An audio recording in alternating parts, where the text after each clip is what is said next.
Google Sheets has taken autofill to the next level with the help of Gemini. In the past, you'd have to enter in some values and hope that Google Sheets or Microsoft Excel can figure out your pattern. If it did, it could fill in the remainder of your data. But now, with AI, you don't even need to enter anything. In fact, just by looking at your fields and headers, AI can fill in what it thinks you want.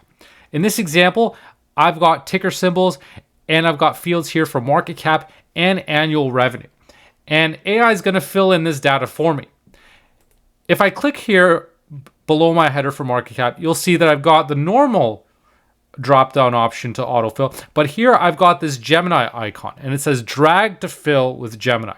So I'm going to do just that. I'm going to click and drag down, and when I release, you can see it's put in a formula there. It says it's using the AI function to say fill an appropriate value for the cell based on the table. And now it's popping the correct market cap for each one of these stocks. So it's pulling in the recent data from presumably Google Finance or whatever the case may be, and then putting in that value for the market cap in there.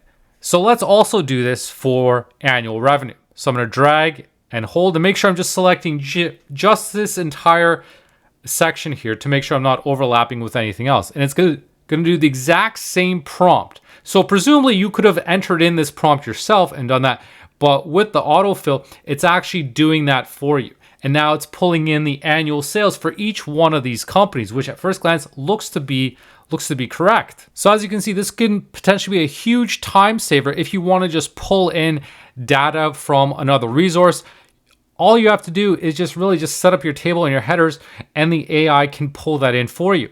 So I generated this using the premium version of Gemini. So if there's other things that you want me to test out to see what Gemini can do, let me know in the comments and what you thought of this capability and whether that convinces you that Gemini is worth it.